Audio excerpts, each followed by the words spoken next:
Two family, welcome back to my new vlog. પહેલાં તો બધાને ગુડ મોર્નિંગ, જય માતાજી, જય શ્રી કૃષ્ણ. અને બસ ફેમિલી, સ્વાગત છે બધાનું એક નવા વ્લોગમાં. અને ફેમિલી, આજે તમને એક વાત જણાવવાની હતી કે તમે કાલનો વ્લોગ જોયો કે નહીં, એ મને જોઈને કહો તો જરા કેવો બન્યો. કેમ કે કાલે હું છે ને બહાર ગયો હતો, તો વ્લોગ કેવો ઉતર્યો ને એ મને તમે જોઈને કહેજો. બસ ચલો ફેમિલી, હવે હું જાઉં છું દુકાને.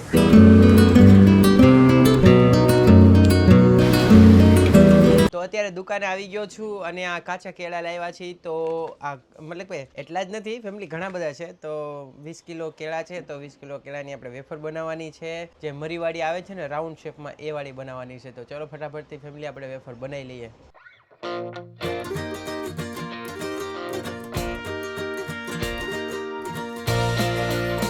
તો ફેમિલી, અત્યારે ઘરે આવી ગયો છું અને માતાજીના દર્શન કરી લીધા. જય ચામુંડામાં. કેમ કે દર્શન કરવા જરૂરી છે ફેમિલી. ઘરે આવો ત્યારે દર્શન કરવાના, ઘરેથી જાઓ ત્યારે દર્શન કરવાના. આ મસ્ત મજાનો છે ગાજરનો સંભારો, કાલનો ઓળો ખાવાનો છે. અત્યારે જો ફેમિલી, મસ્ત મજાનો ભીંડાનું શાક, પછી રોટલી. માં દીકો તો ડાયો છે, ડાયો ડાયો ડમળો છે.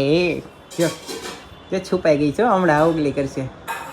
એ ક્યાં ગઈ ક્યાં ગઈ ક્યાં ગઈ? થપ્પો ટીચર આવગલી તો કે એ આવગલી. તો ફેમિલી, જમી લીધું છે અને હવે હું જાઉં છું દુકાને.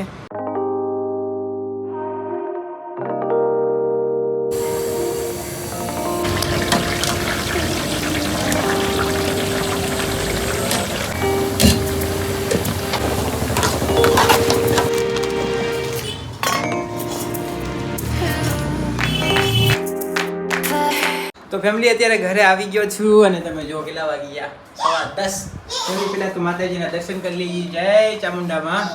અને રીક્ષાબેન ખેલે છે. જો આ અમારે ઇલેક્શનના પતાકડા આવ્યા છે ફેમિલી. ઇલેક્શન છે ને એટલે એનો પ્રચારના પતાકડા છે. ભાઈ આપ્યું તું? ઓકે. તે જમી કે બાકી છે? જમી લીધું. ચાલો ફેમિલી, આપણે જમી લઈએ. ભૂખ લાગી ગઈ છે.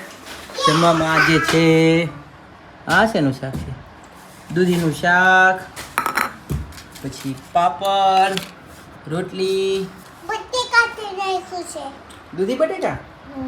વાહ, આ રીસવાણી અમારે જો વાઈ ગયું હતું ને, ટ્યુબ લગાડી છે. ચાલો ફેમિલી, હવે જમી લઈએ. અમારા મેડમે તો જમવાનું શરૂ કરી દીધું, કેમ કે એને ભૂખ લાગી ગઈ હતી. ચાલો ફેમિલી, હવે જમી લઈએ અમે.